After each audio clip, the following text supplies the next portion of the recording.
Então, bom dia a todos. Reunião do Grupo Locomotion do dia 15 do 10. Hoje, dia dos professores. Então, parabéns a todos os professores do grupo. Mais um dia, né? A gente brinca que o pessoal da Educação Física tem 2 dias, né? A gente tem o dia do profissional da Educação Física e o dia do professor para comemorar, né? Então, a gente está comemorando nosso segundo dia profissional, né? Então, parabéns a todos. Hoje nós temos a participação e a apresentação temos 2 apresentações. Então, a gente tem a apresentação da Jaqueline e temos a apresentação da Alessandra, certo? Então, vamos ter 2 apresentadores. E aí a gente faz naquele nosso esquema tradicional, apresenta, abre para perguntas, discute o assunto e depois a gente abre para outra pergunta, certo? Jaqueline, se tu se sente à vontade, pode começar por ti. Então, tá. A Jaque vai começar a apresentação. Deixa eu só liberar a tela aqui, ver se tu consegue.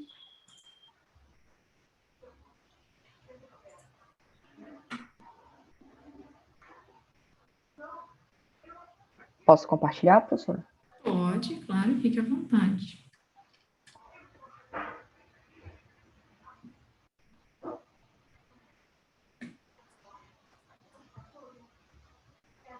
Vocês estão vendo a minha tela? Sim, estamos vendo o PowerPoint, só colocar em tela cheia. Ok, modo apresentação. Uhum. Posso começar? Claro, fique à vontade. Então, vamos lá. Bom dia a todos e a todas. Eu me chamo Jaqueline Lima, sou discente do projeto de do Programa de Pós-Graduação de Ciências do Movimento Humano, da UFPA. Sou membro do grupo de pesquisa Pêndulo. O meu tema, né, de dissertação de mestrado será as respostas da caminhada nórdica em variáveis relacionadas à fisiomecânica da marcha de pessoas com doença de Parkinson. A minha orientadora é a professora doutora Euren Passos Monteiro, meu co-orientador será o professor Leonardo Alexandre Pirri Tartaruga. Bom, a doença de Parkinson é uma doença neurodegenerativa, né, do sistema nervoso central. Ela é crônica e progressiva, causando lentidões motoras, né, a rigidez entre as articulações, os tremores de repouso e a instabilidade postural. Essas células, elas produzem, no caso não, elas ocorrem devido à degeneração das células que estão situadas numa substância, numa região do cérebro chamada substância negra. Então, a dopamina, ela é um neurotransmissor que coordena os movimentos.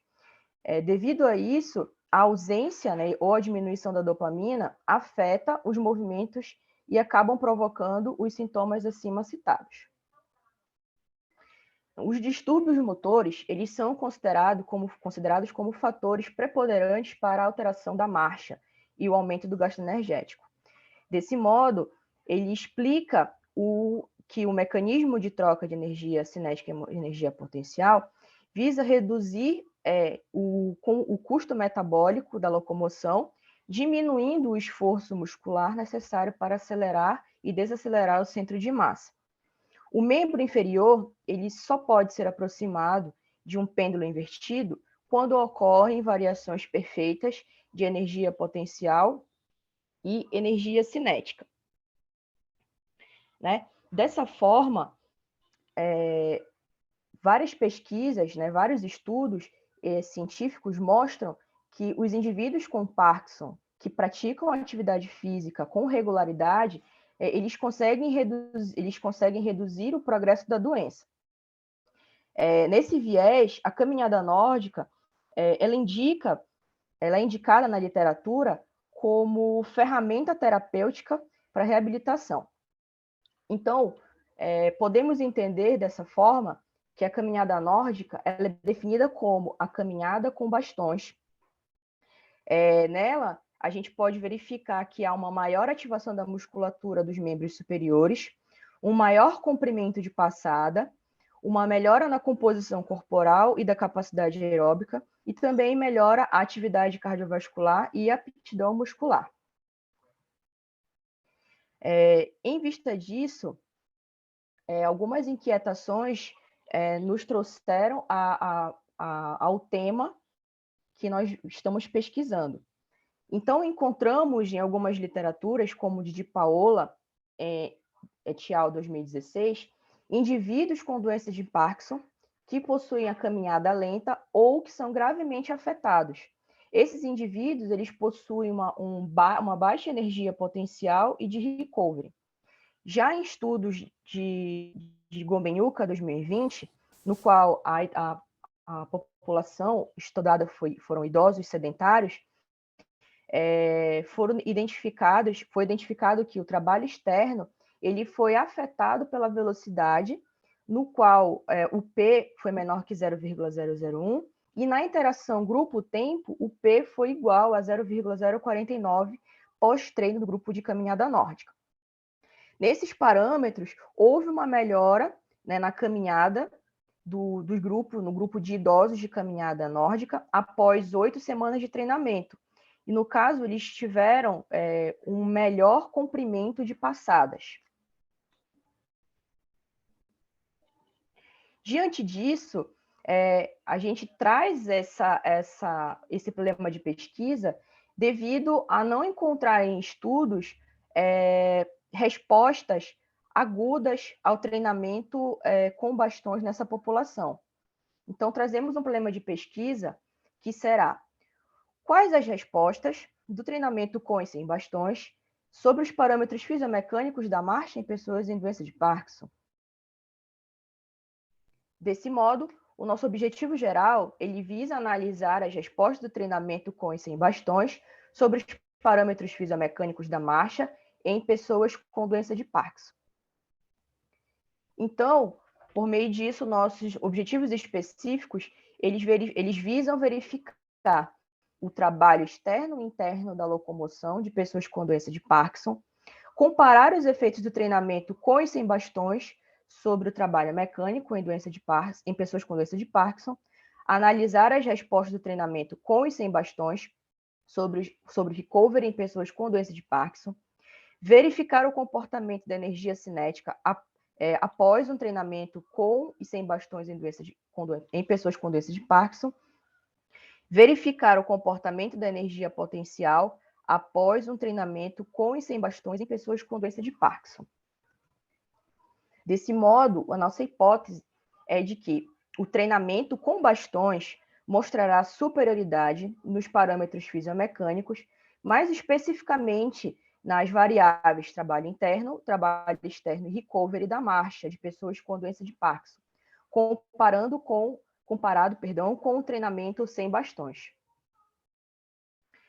No nossos materiais e métodos da pesquisa, no nosso delineamento experimental e ética do estudo, nós temos um ensaio clínico controlado randomizado, no qual as nossas intervenções elas serão um grupo que teve, na verdade, um treinamento de caminhada nórdica, no qual o N é de 13, e a caminhada livre com o N de 7.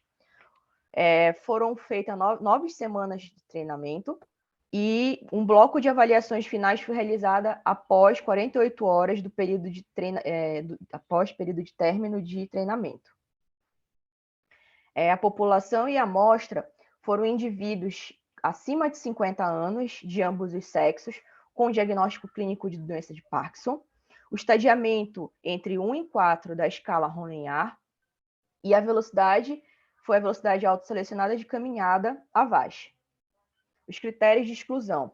Foi realização de cirurgias recentes, estimulação cerebral profunda, cardiopatias graves, hipertensão arterial não controlada, infarto do miocárdio há menos de 1 ano, ser portador de marca-passo, acidente cerebral encefálico ou outras doenças neurológicas associadas à demência. Que apresentasse próteses nos membros inferiores e sem condições de deambulação. Todos os selecionados leram e assinaram o termo de consentimento livre e esclarecido do referido estudo. Os materiais e métodos também com relação aos procedimentos para coleta e processamento dos dados. Todas as avaliações foram realizadas no período ON da medicação. As avaliações dos desfechos foram realizadas pós-familiarização, mais pré-treinamento. A velocidade mínima de 0,05 km por hora, com um incremento de 0,5 km por hora a cada 30 segundos. A avaliação dos parâmetros espaço-temporais da caminhada foram utilizadas 6 câmeras de infravermelho do sistema de cinemetria Vicon. A taxa de amostragem das câmeras foi de 100 Hz e o software utilizado foi o LabVIEW versão 8.5. Na nossa análise estatística, foram utilizados os efeitos tempo-grupo, interação tempo-grupo. Os parâmetros fisiomecânicos foram rodados separadamente para cada variável. Foi utilizada a equação de estimativa generalizada GE. Foi utilizado um pós-hoc de Bonferroni para identificar as diferenças entre as médias em todas as variáveis. O software estatístico utilizado foi o SPSS versão 20.0 e adotamos um nível de significância de 0,005. Perdão.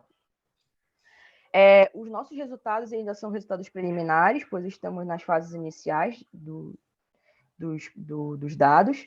Então, trouxemos apenas uma das variáveis, no caso, o trabalho interno de pernas.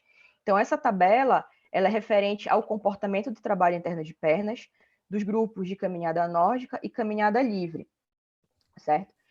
Então, trouxemos a velocidade autoselecionada, pré e pós, de ambos os grupos, com um intervalo de confiança de 95%. Então, nessa tabela, podemos verificar que houve resultado significativo, né, para a variável grupo, que ficou em 0,002, e para a variável tempo, que ficou em 0,014. Não houve significância na interação grupo-tempo. Então, a gente pode verificar que houve diferença entre o grupo e entre o tempo, porém não houve interação entre eles. Quando a gente vai verificar as médias entre os grupos, pré e pós, a gente pode verificar que na caminhada nórdica, houve um aumento, no caso, né, houve um aumento de aproximadamente 3 vezes maior após a intervenção, né? Já quando a gente verifica as médias de caminhada livre, houve também uma melhora, porém não tão significativa quanto da caminhada nórdica. Com base nos estudos que a gente usou como referencial teórico, nós encontramos na literatura o estudo de Paola, que ele verifica também que houveram baixos valores, né, do recovery e energia potencial em indivíduos com a caminhada lenta, e no trabalho de Gomenyuka, onde o trabalho interno de pernas foi afetado apenas na velocidade de caminhada, justamente quando foi aumentado esse valor, né, da velocidade em ambos os grupos. Em que fase do projeto estamos? Estamos na fase inicial dos estudos. Os dados já foram coletados e tabelados no Excel. Algumas variáveis já foram rodadas no software estatístico. Desse modo, contamos com a contribuição de todos vocês para dar continuidade ao nosso projeto. Muito obrigada.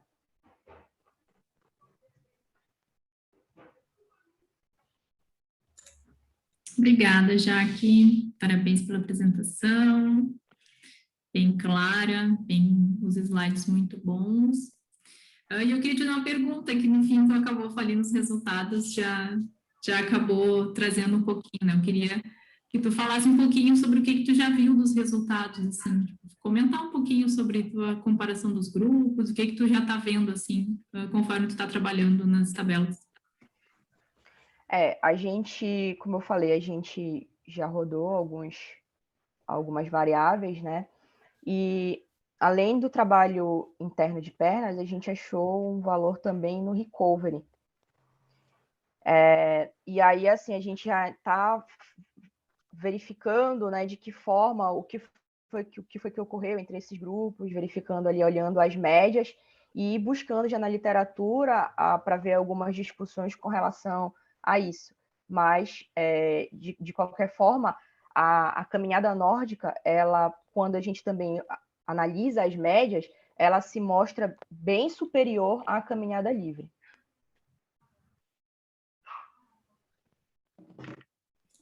Era nesse ponto que eu queria chegar.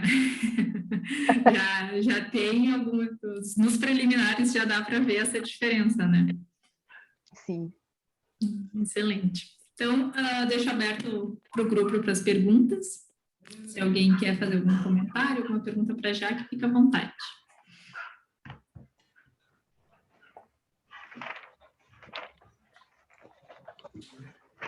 Eu posso fazer uma pergunta?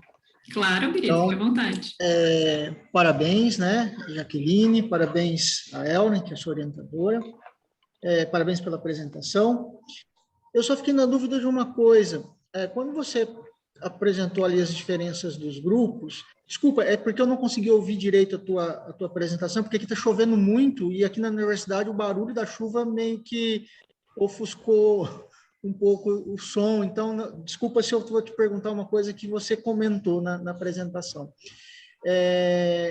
Quando eu vi ali as suas tabelas, teve efeito de grupo, né, mostrando, então, que aí me parece que a caminhada nórdica tinha uma velocidade maior, certo? Eles caminharam tiveram uma velocidade autoselecionada maior. Mas quando eu olhei ali as tabelinhas, né, do jeito que você apresentou, eu tive a sensação de que eles já partiram, quando se coloca lá no valor pré, que o valor da caminhada nórdica ele já era maior em relação ao pré do livre. É isso mesmo? E como que se for? Porque daí eles já, se foi realmente isso, quer dizer que eles já partiram de uma condição diferente, né? Vocês pensaram em alguma estratégia para tentar, de alguma forma, minimizar essa diferença inicial? Como que... Professor, como a gente não está trabalhando com uma velocidade pré-estabelecida, não foi, por exemplo, igual para todos os grupos, foi uma velocidade autoselecionada, que o paciente, ele, como foi falado, né, nos métodos, era dado um sinal, né, o paciente começava com 0,5 km por hora, e a cada 30 segundos era aumentado 0,05, até que o paciente dava o sinal, né, não, aqui tá bom para eu dar continuidade ao treinamento, né, à caminhada. Então, devido a isso, houve essa diferença entre as caminhadas autoselecionadas de todos os pacientes, né? E aí, eu acredito que por isso que houve essa diferença, né, por ser maior da caminhada nórdica para a caminhada livre. Então, como eu falei, não houve uma inicial, por exemplo, igual a professora Natália Gomenyuka, né, do estudo dela, em que ela começou com uma velocidade fixa e foi aumentando. Ela partiu da velocidade autoselecionada de cada indivíduo, de cada paciente. Só para tentar ajudar já que aí, né, de fato tem, Alberito, essa diferença, né, e isso era uma inquietação que eu pedi para a Jaque trazer aqui, né. O Alberito participou das coletas e lembra, né, a gente teve a coleta na velocidade autoselecionada e meio quilômetro abaixo e meio quilômetro acima. Só que essas velocidades elas variam muito entre os pacientes da autoselecionada, e esse é a grande questão do nosso estudo, né? Porque, por exemplo, a gente tem paciente que tem velocidade autoselecionada 1, mas a gente tem um paciente com velocidade autoselecionada 4, né? Então, esse é um grande problema que a gente queria trazer aqui para tentar ajustar e depois para tentar ver essa diferença, ver questão de tamanho de efeito, né? O Tarta quer falar já para... Método clássico. O dedinho. Não acho esse botãozinho de levantar a mão, tá louco. Bom dia, pessoal. Bom ver vocês aí. Parabéns, Jaqueline, pela apresentação, bem boa. Obrigada. Eu tenho duas sugestões, assim. Uma que talvez a gente pudesse tentar é olhar as velocidades, fazer uma busca ali das velocidades, ver se a gente consegue tirar uma velocidade que seja ISO, né, igual, né? E já aí tentamos. não deu. Mas, Ah, tá. mesmo assim, a Nenhuma. gente já tem a gente já rodou essa diferença, né? A gente tentou aproximar, por exemplo, tem paciente que tem velocidade acima 2 ou 1,5, então a gente tentou aglomerar mais próximo disso, só que mesmo assim, quando a gente roda dessa forma, tem essa diferença, né, entre os grupos.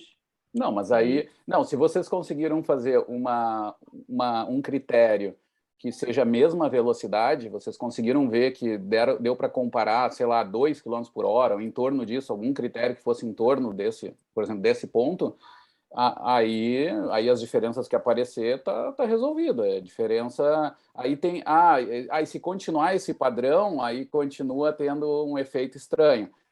Tá? Mas acho que isso é uma solução, porque os caras vão dizer, tem efeito da velocidade. Tudo bem, eu fiz também uma análise em isovelocidade, onde eu perdi os efeitos da velocidade, salvei uma, né, por exemplo, e as diferenças continuam. Deu, tu já respondeu o cara. Aí vem a segunda, aí não é sugestão, mas é só o cuidado, né? A gente tem que lembrar nesse modelo que claro, esse efeito de grupo, como apareceu, se isso persiste na isovelocidade, a gente tem que diminuir essa importância, porque, na verdade, é um problema que a gente sabe que foi de entrada, né? A gente teve esse azar de pegar essas diferenças de entrada, né? No grupo Caminhada Norte caminhavam mais rápido. Então, de certa forma, alguém pode dizer, mas então deve ter algum viés. Pode ser que tenha, tá?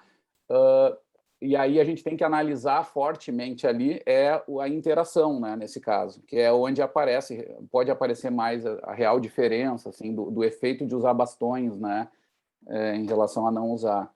Isso é uma coisa que eu queria dizer. Outra saída, que é mais fraca, é colocar como covariante a própria velocidade, né? E se isso já foi feito também, tudo bem, mas é uma saída matemática, assim, dessa análise toda. Bota como uma covariante. Eu nem sei como se faz isso, aí tem que perguntar para o Alberito, aí, porque é coisa avançada. Né? Mas se tiver como, seria uma saída para dizer, a velocidade dá em si... fazer. Essas Mas são sabe sugestões que me vêm rápido. Talvez, será que a gente não consegue achar algum ponto de normalização? Sei lá, não sei se dá para fazer isso, mas comprimento de membro inferior, você tinha essa medida, né, Auren? Controlar pelo número de Freud, tu diz? Alguma coisa nesse sentido, né? Porque daí você tira esse... Porque, claro, a gente pensar, por que essas velocidades elas são diferentes, né? Comprimento de membro inferior, tudo bem que o cara estava na esteira, o voluntário estava na esteira, mas o comprimento de membro inferior ele pode afetar essa velocidade, porque ele vai, né, afetar comprimento de passo e tudo mais. E de repente esse pode ser um ponto que possa ser o causador dessas diferenças de entrada, né, lá no pré. Então, de repente, tentar achar algum parâmetro, mas eu não sei como fazer essa normalização, né? Eu assim, eu tenho uma sugestão, vamos pensando, né? O que acontece? Acho eu que o efeito de tamanho, que é o que o número de Freud faria, não deve estar aí a solução, porque eu acho que não tinha tanta diferença de estatura mesmo, que pudesse levar a achar que isso poderia resolver. Eu acho que eram por outros motivos, tá? Mas pode ser que eu esteja enganado. Aí, bom, mas mesmo assim, mesmo que seja assim, eu acho que avaliar pelo número de Freud pode ser legal, porque tu diminui pelo menos a variabilidade do efeito de tamanho e vai procurar uma zona onde tu possa dizer, aqui eles andaram em isovelocidades, né? Todos em torno de, vou chutar, tá? De 0,16 número de Freud mais 2 menos 2, sabe? Seria de 0,14 a 0,18 o número de Freud. Mas aí tu teria que transformar todas as velocidades testadas no pré e pós e ver onde é que tem uma faixa que poderia pegar mais sujeitos, que poderia ter um caso, pelo menos no pré e pós de cada sujeito. E aí tu tens já uma análise, talvez tenha mais chance do que só ver velocidades, né? Pode ser, né? É uma solução mesmo, e é forte. Eu sei que o pessoal da clínica entende menos, né? Nós vamos ter mais dificuldade para ficar explicando, mas a gente tem mais razão até, né? Por um lado, dá para, assim, a gente está bem calçado, né? Se for fazer assim. É uma saída também, para ver se salva essa questão e fazem isovelocidade. E vocês fizeram análise, Auren, existia algum outliner que pudesse justificar isso também? Tinha um, a gente até tirou, inclusive, quando a Jaque apresentou aqui, ela apresentou 14,7, depois 14,6, porque a gente retirou, mas mesmo assim essa diferença continua, né? Tem uma questão também que, além disso, a gente teve um problema com os estágios da doença, né? Então, a gente tem mais nível 3, 4 na livre. E aí até pensei em fazer uma análise de subgrupo, só que o que acontece? A gente só conseguiu salvar 7 dados, né, da caminhada livre, porque a gente teve todo aquele problema do VAICO no início. Então, a gente tentou, de todas as formas, recuperar, né, os demais pacientes. A gente tinha quase 34, nosso N. Mas desse 34, a gente só conseguiu salvar 14,7, né, no total. Então, a gente perdeu muito dado. E aí, quando pensa fazendo essa análise por estadiamento, a gente perde porque fica muito pouco, né? Muito poucos sujeitos ali para dividir. Mas aí, então, não vale a pena colocar o estadiamento da doença como uma covariável? Sim, pode ser. Não tinha pensado nisso. Aí o estadiamento pode ser que ajuste, né? Porque provavelmente o grupo Caminhada Nórdica era para ter menos, né? Um estágio menos avançado, né? Uhum. E é que Sim. funciona, porque a gente sabe que o estagiamento também, a escala do estagiamento já tem crítica, né? Que às vezes não tem tanta relação com questões funcionais particulares, né? Mas se talvez ajude, né? Não sei. Então, seria assim, para a gente ser bem pontual, seria fazer duas opções, né? Colocar o estadiamento como covariável ali na análise da GE e, além disso, normalizar as velocidades, né? Aí eu acho que a gente consegue tentar minimizar, seria isso, né? Mas na sugestão da normalização da velocidade, eu tentaria ver a isovelocidade, né? Uhum. Não só normalizar por ela, mas ver em termos de ISO o que tu salva de sujeitos. Aí que tu tenha uma velocidade no mínimo, né? Que possa dizer, ó, foi na mesma pré e pós e dos 2 grupos semelhantes, né? Tem essa outra questão do pré e pós, né? Que eles melhoraram muito no pós. Então, ainda tem essa outra questão. Nós não avaliamos, por exemplo, paciente fazia 1,5 no pré e aí ele aumentou 1 quilômetro, né? Passou para 2,5. Ainda tem essa questão também, que eles... Não, por isso que é isso. Se tu controla a velocidade, sabe que é o cobertor curto. Tu perde essa informação aí, mas aí tu vai tentar ver se tem um N, né? Bastante que tenham feito mesmas velocidades nos 2 grupos e pré e pós, né? Que aí tu faz a análise desse jeito, com velocidade controlada. Isso não afeta mais, né? Mas tem que ver se tem mesmo, né? Porque como tu falou, variou até no intra-sujeito, né? Eu entendi, no pré e pós variou também.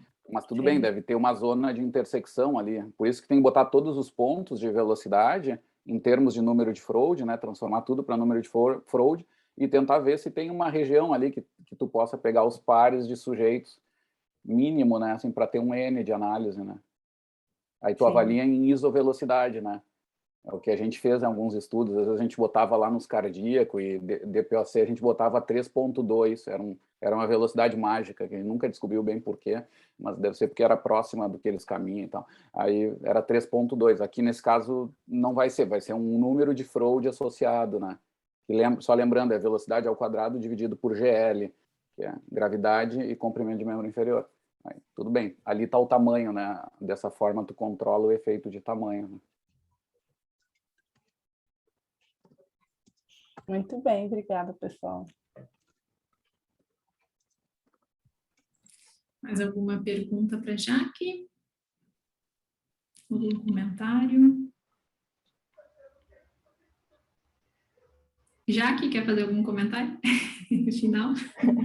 Gostaria de agradecer as perguntas, os comentários do professor Alberito, do professor Leonardo. Já está tudo anotadinho aqui, para a gente poder conversar mais tarde, professora Elren. Muito obrigada a todos. Excelente. Agora respira, já que ela estava passando. Respira. Estava dando cãibra até na perna, já estava irradiando tudinho. Imagina. Então tá, gente, vamos passar então para a Alessandra. vai fazer a apresentação do projeto dela. Também fica à vontade para compartilhar a tela. Bom dia, pessoal. Espero que vocês me ouçam bem, porque a chuva aqui está, alguns momentos, bem forte.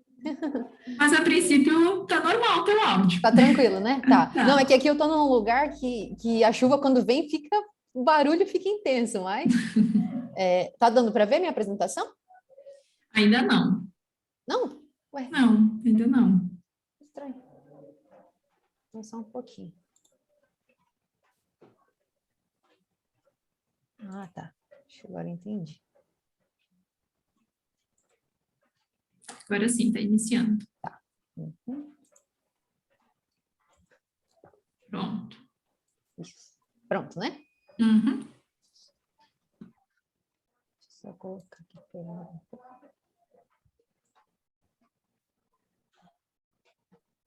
Tá.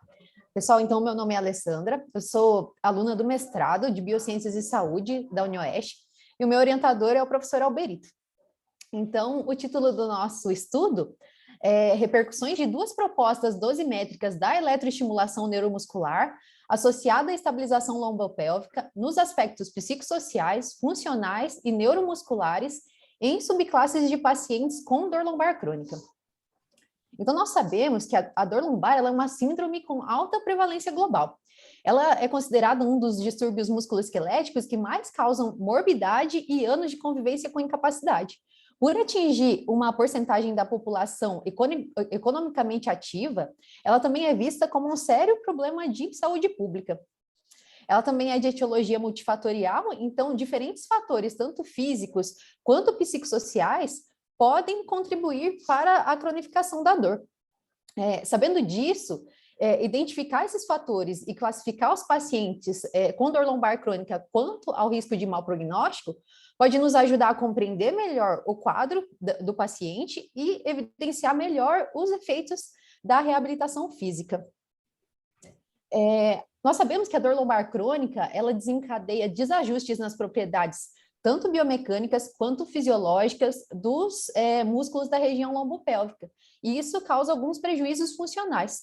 Nós podemos ver, por exemplo, na locomoção, um comprometimento da dissociação entre as cinturas pélvico-torácica, causando um déficit na economia da caminhada, uma maior ativação dos músculos globais durante a locomoção e uma redução da velocidade autoselecionada da caminhada nesse grupo de paciente. Também pode causar prejuízos neuromusculares, entre eles nós podemos ver um déficit no sinergismo intermuscular, que pode ser através do aumento da atividade dos músculos globais, um recrutamento tardio dos músculos profundos, principalmente o multífido e o transverso do abdômen, que são os principais estabilizadores dessa região, em relação aos músculos superficiais, uma menor variabilidade de recrutamento dessa musculatura e da cinemática do tronco, e também a gente pode ver uma atrofia muscular do multífido, que através dos estudos de imagem, nós podemos ver uma diminuição da espessura desse músculo e uma mudança na composição do músculo multífido. Isso pode ser explicado através da inibição reflexa desse músculo. Do ponto de vista da reabilitação clínica, restaurar a estabilidade dos músculos profundos da região lombopélvica é essencial. Então, dentre as possibilidades que demonstram melhores evidências, está o treinamento dos estabilizadores lombopélvicos, que os estudos mostraram um alívio da dor e uma melhora da incapacidade nesses pacientes com dor lombar crônica, e ele é feito através da ativação do transverso do abdômen, enquanto minimiza a ação dos músculos globais. Também é considerado um exercício seguro para iniciar o tratamento desses pacientes. Já outra estratégia de reabilitação é a estimulação elétrica neuromuscular, que apesar dela não ser proposta nas diretrizes de tratamento da dor lombar crônica, ela tem sido útil nos estudos, se mostrando interromper essa inibição reflexa dos músculos. Com isso, a gente iria conseguir melhorar a estabilização articular, a força, o tônus e o trofismo muscular. Um dos motivos da eletroestimulação do multífido nem sempre gerar o efeito esperado nessa região é que a dosimetria entregada, ela geralmente é insuficiente para gerar uma contração muscular. E se não tem uma contração muscular, não gera uma adaptação muscular, né? Também, dadas as características tanto funcionais quanto histomorfológicas do músculo multífido relacionados à resistência de força, também nós conseguimos perceber nesses estudos que eles não respeitam os princípios da especificidade. Então, sabendo de tudo isso, o objetivo geral do nosso estudo é avaliar as repercussões do treino dos estabilizadores lombopélvicos e da eletroestimulação neuromuscular, do músculo multífido nos psicossociais, funcionais e neuromusculares de pacientes com síndrome de dor lombar crônica, estratificados segundo o risco de mau prognóstico. Os específicos, então, seria comparar as repercussões dessas duas propostas, tanto da eletroestimulação do multífido quanto do treino de estabilização dos lombopélvicos, nas variáveis psicossociais e funcionais desses pacientes, e também nos aspectos neuromusculares dos pacientes com síndrome de dor lombar estratificados segundo o risco de mau prognóstico. Outro objetivo específico, então, é verificar se há efeito de dose e resposta para eletroestimulação nesses aspectos neuromusculares desses pacientes. Então, nosso tipo de pesquisa é o ensaio clínico randomizado cego, que vai ser feito no laboratório do Refeb da UniOeste, no campus de Cascavel. O estudo já foi aprovado pelo Comitê de Ética. Então, para o cálculo amostral, nós utilizamos já dados do grupo de estudos e de artigos publicados. Com isso, a gente chegou a uma amostra de 128 voluntários, divididos em 16 grupos, com 8 voluntários em cada. Quanto aos critérios de inclusão, para o grupo controle, esses indivíduos têm que ser fisicamente inativos, negar o histórico de doença sistêmica que limita ou contraindique os testes de caminhada, e também afecções musculoesqueléticas, tanto crônicas quanto agudas, que podem contraindicar os testes, prejudicar os testes, né? A execução dos testes. Já no grupo de dor lombar crônica, eles também têm que ser fisicamente nativos de ambos os sexos, com idade entre 18 e 59 anos, e a dor lombar tem que ser por mais de 3 meses para ser considerada crônica, né? Ela tem que ter características físicas compatíveis com a etiologia mecânica, de acordo com as diretrizes de avaliação e tratamento propostas pelo Colégio Americano. E os critérios de exclusão são cirurgia na coluna, gravidez, ausência de condições hemodinâmicas seguras para realizar os testes, aumento importante da dor durante os testes, ou uma agudização do quadro crônico no dia do teste com uma escala visual analógica maior que 8 com o paciente em repouso. O paciente não pode estar com gripe ou resfriados e também o IMC maior que 35. Então, esse paciente vai passar por várias etapas. A primeira delas é a triagem. Nela, nós vamos avaliar os dados, coletar os dados antropométricos. Então, nós vamos fazer o questionário, o Startback Screening Tool, para classificar esses pacientes quanto ao risco de mau prognóstico. Depois da triagem, esse paciente vai passar pela avaliação basal, que vai se dividir em 2 visitas. Na primeira, nós vamos coletar as variáveis psicossociais através dos questionários. Então, eu também tenho o exame Mini-Mental. A gente vai avaliar a cinesiofobia, a autoeficácia e a qualificação da dor através de questionários já validados para o português. Ainda na primeira visita, nós vamos fazer o teste da velocidade autoselecionada da caminhada, onde nós vamos cronometrar o tempo que gasto que esse paciente percorreu o corredor de 30 metros e o número de passos. Com isso, a gente vai conseguir fazer o cálculo tanto da velocidade autoselecionada, da velocidade ótima de caminhada e do índice de reabilitação locomotor. Na segunda visita, nós vamos coletar as variáveis funcionais e neuromusculares. Então, nós vamos avaliar, através da ultrassonografia, os músculos estabilizadores da lombar. Então, a gente vai ver a espessura do músculo multífido, transverso do abdômen e do oblíquo interno, tanto na posição contraída quanto relaxada. Nós vamos coletar as imagens desses músculos bilateralmente e verificar a espessura e a variação percentual da espessura desses músculos.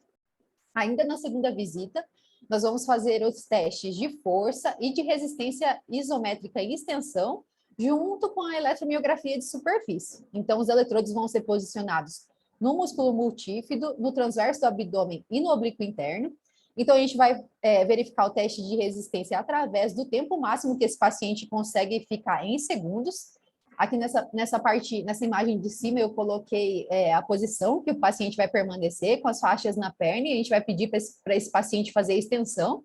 E aqui na imagem de baixo, ali a maca, ela tem é vazada onde vai passar essa corrente, e a gente vai colocar a célula de carga do elástico para verificar a força.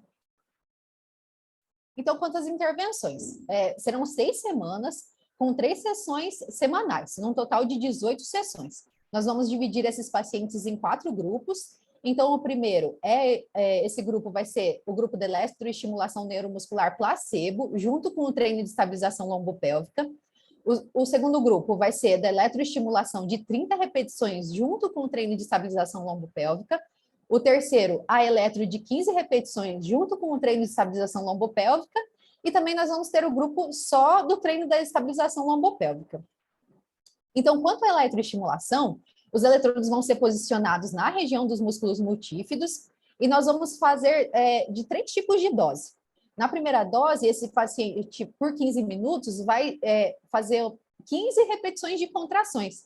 Como que a gente consegue isso? Através desse tempo de rampa. Então, vai ser 5 segundos de subida, 20 de sustentação e 5 de descida, totalizando 30 segundos de tempo on e 30 segundos de tempo off. Então, serão 15 repetições em 15 minutos. Já o grupo de 30 repetições vai fazer 15 segundos de tempo on e 15 de tempo off. E o placebo, onde a gente só vai colocar esses eletrodos no paciente, mas a gente não vai ligar a corrente. Em todos esses grupos, nós vamos verificar em qual intensidade os pacientes conseguiram alcançar e nós vamos anotar. Para isso, com isso, a gente consegue fazer o cálculo das doses, através dessa anotação das intensidades. Então, a gente vai conseguir verificar o volume da carga, o total de repetições, a intensidade da estimulação e a densidade da estimulação. Já quanto ao treino de estabilização lombopélvica, o paciente vai deitar assim, em decúbito dorsal, com o manguito posicionado abaixo da lombar. Nós vamos pedir para esse paciente fazer 10 respirações diafragmáticas. O manguito vai ser inflado a 40 milímetros de mercúrio. Então, nós vamos pedir para o paciente contrair conjuntamente os músculos da região perineal e abdominal, levando o umbigo na direção das costas, e até ele conseguir elevar essa pressão e sustentar por 10 segundos. Então, esse número vai ser também registrado. O protocolo de treinamento vai ser uma série de exercícios de estabilização, uma série de exercícios de estabilização associado ao movimento de braço, a outra associada ao movimento de pernas, e a partir da terceira semana nós vamos adicionar uma série de exercícios de ponte. Também nós vamos aumentar a carga progressivamente. Então, da primeira à sexta semana, nós vamos aumentar os números de repetições dos exercícios, e também nós vamos aumentar a pressão máxima sustentada. Então, depois de passar pela intervenção, os pacientes vão passar pela avaliação pré-follow-up, que também vai conter as mesmas variáveis analisadas na avaliação basal, que vai ser com 2 visitas. Depois, o paciente vai ter um follow-up de 4 semanas, onde ele não vai ter nenhuma visita na clínica. Eles vão ser orientados a não realizar nenhum tipo de intervenção. E depois dessas 4 semanas, esse paciente vai retornar para a avaliação final, onde nós vamos coletar novamente tanto as variáveis psicossociais, as funcionais e as neuromusculares. Então, a análise estatística vai ser feita pelo software SPSS 20, com nível de significância de 5%, e as análises serão feitas pelos modelos lineares generalizados mistos com post-hoc de Bonferroni. Os tamanhos de efeitos serão calculados pelo G de Regis, com a interpretação de insignificante menor de 0,19 até muito grande, que vai ser maior de 1,30. E é isso, obrigada. Obrigada, Alessandra. Parabéns pela apresentação. Muito claros os slides, domínio do assunto, a gente conseguiu acompanhar muito bem a temática, certo? Eu fiquei com algumas perguntas, algumas dúvidas ao longo da apresentação. Primeiramente, né, uma coisa que me surgiu ali, que eu fiquei, nossa, ali no início da metodologia tu falou em 16 grupos no cálculo amostral, alguma coisa por ali. E eu fiquei, nossa, 16 grupos, como assim? Eles vão ter 16 grupos de intervenção ou 16 grupos de coleta. Me surgiu essa curiosidade, se tu puder falar um pouquinho sobre isso, talvez não tenha... Eu não tenha entendido muito bem ao longo da apresentação, mas ficou essa dúvida. Eu acho que eu tive que cortar algumas coisas por causa do tempo, assim, né? Mas são 16 grupos, porque a gente também vai classificar eles quanto ao risco de mau prognóstico. Então, no fim... A partir daquele questionário. Isso, então serão bastante grupos, né? Então, além do mau prognóstico, a gente tem as outras variáveis, né? Entendi. Então, por isso que chegamos a 16 grupos. Então, tá. Vou deixar, então, para os colegas fazerem perguntas, e aí depois a gente segue a conversa. Edson, já está ali, por favor? Parabéns, Alessandra, pela apresentação, muito legal os slides, o projeto. Eu fiquei com uma dúvida porque, enfim, é um tema que eu não conheço muito bem, então eu anotei algumas coisas aqui. Primeiro, a dúvida que eu fiquei é porque o uso do Mini-Mental para a classificação ali dos pacientes. Porque como nós temos vários questionários para responder, né, além do Mini-Mental, então esse paciente tem que ter uma capacidade mínima para conseguir interpretar e conseguir responder esses questionários, né? Sim, mas assim, a população que é mais acometida com a dor lombar, qual que é a idade, assim, como é que é a característica desse grupo? Então, ela atinge uma grande parcela da população, então, nessa idade economicamente ativa, né? Então, nós temos pacientes de várias classes, tanto classes sociais, então, atinge de todos os níveis, sabe? Posso só fazer um comentário? Sim. Isso tem uma outra justificativa também do porquê do Mini-Mental, tá, Edson? Porque, assim, a gente, pelo menos o nosso público, né, aqui, nós atendemos SUS, aqui na nossa clínica, e a gente vê um déficit cognitivo muito forte nessa população. Isso para a gente é claro. E não poucas vezes, por exemplo, a gente tem lá o teste o treinamento, né, da musculatura profunda, né, dos transversos, e não poucas vezes os pacientes sequer conseguem entender como é que é o exercício. Entende? Por assim, tamanho, a dificuldade cognitiva que esses pacientes têm. Porque é diferente de você pedir para fazer, faz uma extensão de joelho, faz uma flexão de cotovelo, que é fácil do paciente perceber. Você pedir para ele recrutar musculatura profunda, assim, nós gastamos muito tempo, às vezes, para o paciente conseguir ter uma contração. Então, isso vai ser... Talvez vai ser a gente vai controlar isso no trabalho da Alessandra, mas já pensando em algum trabalho de PIBIC, de alguma coisa isso, para ver se o resultado lá na frente, ele não pode ser, será que ele não é influenciado pelo nível cognitivo? Porque se o paciente não consegue aprender como ele faz o exercício, né, muito provavelmente o resultado disso vai ser comprometido. Sim, legal, interessante. A outra questão aqui, mais por curiosidade também, como que esses pacientes, como é que é o comportamento deles quando quando a gente faz, por exemplo, um teste isométrico máximo e tal, é normal, assim, eles têm muita dor, eles vão parar o teste por causa da dor ou porque eles estão realmente cansados, assim, como é que é esse teste específico? Eu não sei se é uma CVM, uma contração voluntária máxima ali que foi explicado, e como é que é a decisão de parar o movimento, de parar de executar. Então, justamente a gente vai avaliar isso. Então, a gente vai ver em quanto tempo o paciente consegue manter essa extensão. E nesse grupo de pacientes, geralmente, não é por muito tempo. Eles têm uma dificuldade tanto de se manter na posição, quanto de fazer o teste em extensão. Tá legal, acho que era isso. Vou deixar os outros perguntarem também. Obrigada, Parabéns. Edson. Obrigada. Só Mas complementando aqui- também, Vai, Edson, pode ir. esses pacientes eles têm um nível de cinesiofobia muito grande. Então, assim, a gente já sabe que a gente já fez toda uma adaptação para o teste para eles conseguirem, né, para a gente conseguir fazer o teste. Mas, assim, a gente já sabe, esses indivíduos, pelo medo do movimento, falar em fazer um movimento já é um problema para eles.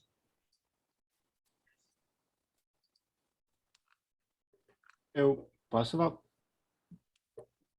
Bom, primeiro, parabéns a Sandra, parabéns ao Grito pelo trabalho, pelo projeto. Muito boa a apresentação, achei ela bem redonda, assim, os pontos fechavam, assim, do início ao fim. Eu fiquei com uma dúvida com relação à intervenção, na verdade.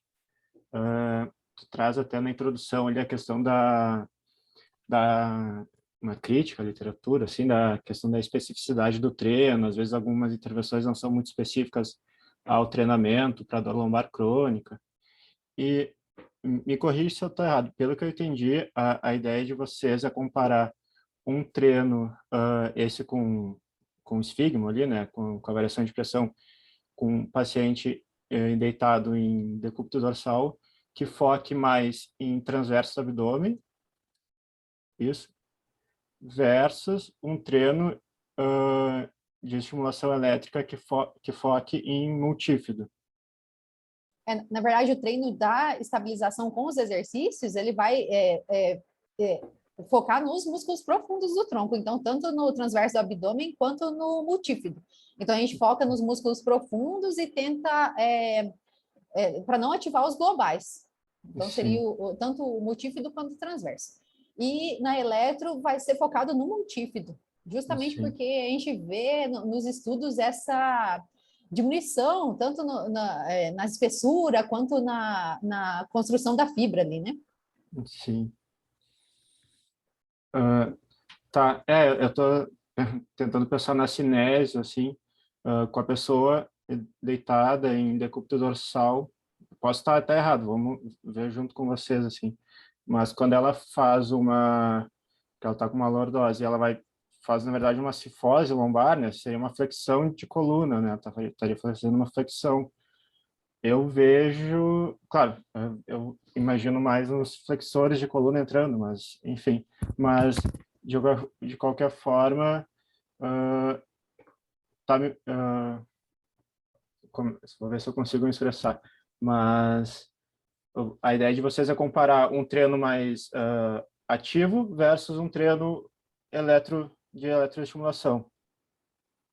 André, no treino dos estabilizadores lombopélvicos, a gente deixa a coluna em posição neutra. Então, é uma contração isométrica desses músculos. Uhum. Tanto no treino com os exercícios, depois que nós vamos aí manter a coluna em posição neutra, fazer os movimentos do membro e também manter a coluna em posição neutra e fazer a ponte depois da terceira semana. E daí, na eletroestimulação também, a coluna ela se mantém numa posição neutra. Uhum. Acho que assim, o André está perguntando uma coisa, a Alessandra está respondendo outra. André, o treino de estabilização, ele é padrão, ele seria o nosso controle, entre aspas. Uhum. Então, ele vai ser o mesmo para todos os pacientes, para todos os grupos. A questão da dose é com a eletroestimulação. Uhum. Então, na eletro que a gente está comparando a dose. Mas o treino de estabilização, ele é padrão. Ele é igual para todo mundo. Entendi. É que eu estava pensando que estavam mudando duas variáveis para tentar comparar. Estava mudando o tipo de treino e a forma de contração, mudando, né, a musculatura recrutada e a forma de contração. Então esse vai ser o basal ali, vai ser o treino controle, que já está estabelecido na literatura. Tá, entendi. Tá, muito obrigado. Parabéns pela apresentação. A Lauren ali levantou a mão, fica à vontade. Obrigada, Val. Parabéns, Alessandra, pela apresentação. Foi muito bonita, muito clara, né? Ela tem uma entonação assim que a gente consegue concentrar na apresentação, muito legal. A minha pergunta é no sentido da hipótese, né? Porque vocês têm 4 grupos e eu acredito que ali os principais sejam em relação à dose da eletro, né? O que que vocês esperam? Aquela dose maior, menor? Qual seria a hipótese de vocês? E a outra pergunta é em relação àquele controle lá do follow-up, né? Porque eu vi que eles vão ficar 4 semanas, se eu não me engano, é isso, né? Sem atividade até a avaliação final. Como que vocês pretendem controlar para saber se de fato esse paciente não vai, né, seguir, se engajar num programa de exercício, de atividade física, enfim. E parabéns pela apresentação. Obrigada, Elra. Quanto a isso, eu acredito que a gente vai falar para o paciente e esperar que ele realmente não fique sem fazer a atividade, né? Já quanto à comparação ali da dose, a gente realmente acho que vai esperar para ver qual que vai ser a dose que melhor vai responder nesse estímulo dos pacientes. E também uma coisa que a gente vai prestar atenção muito é na intensidade, porque a nossa ideia é tentar chegar numa intensidade que gere uma contração muscular, porque se nem chega a gerar uma contração muscular, não vai ter uma adaptação, né? Que é isso geralmente a falha nos estudos, né? Que não conseguem observar um efeito da dose nessa região, né? E em outras musculaturas conseguem verificar um efeito, né? Então, é justamente isso que a gente quer pesquisar, se realmente a gente vai conseguir esse efeito dessas, tanto em uma dose ou na outra. É isso, prof? Obrigada, Lê. Obrigada. Ô, Alberito, já me metendo ali, não sei se vocês já pensaram nisso, mas eu sugeriria talvez um recordatório de atividade ou até um IPAC mesmo, curto, né? Mas não sei se precisa tanto, mas no mínimo um recordatório para caso alguém incomode, tipo a Elren, assim, né? Mas como é que controlaram, né? Realmente, aí pelo menos tem um registro geral, ou talvez o IPAC, né? Já que não tem outras coisas mais controladas. Assim.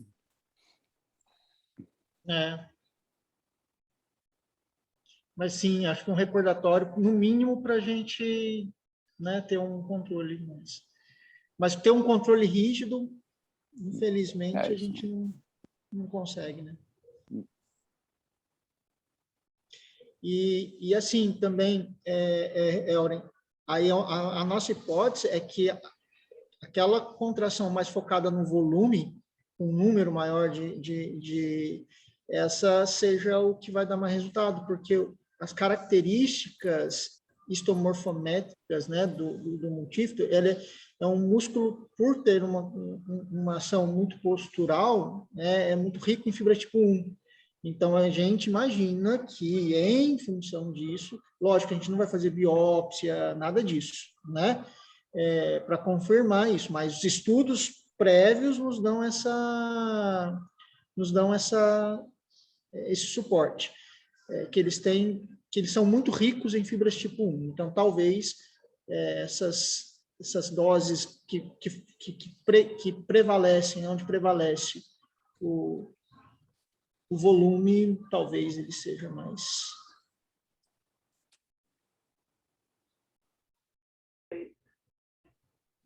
Excelente. Mais algum comentário, Alessandra? Quer fazer algum comentário final? Professor Alberito?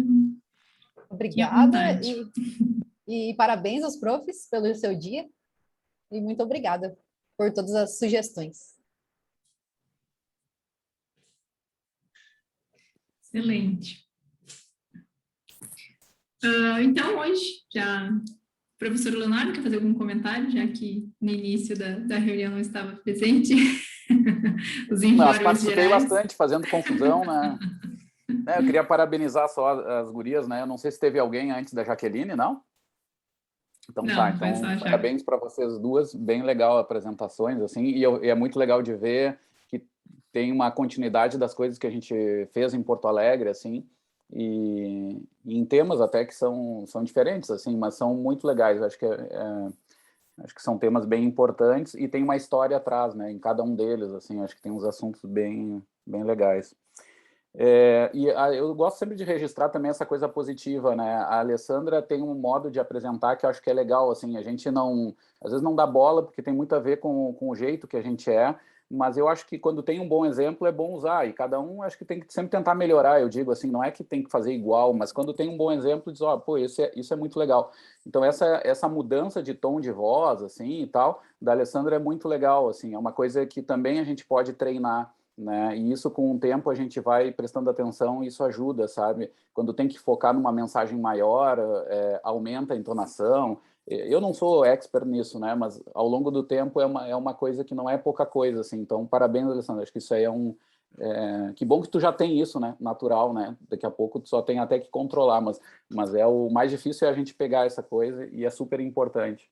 Bem legal. Gurias não. Pessoal, eu queria também avisar que tem aquela minha fala 5h30, né? Eu acabei vendo depois que era uma coisa grande, o Tadeu lá me convidou, é um ex-colega do CBCE, e depois eu vi que está dentro da programação central da SBPC mesmo, né? Pelo dia lá da ciência, pela defesa da ciência, né?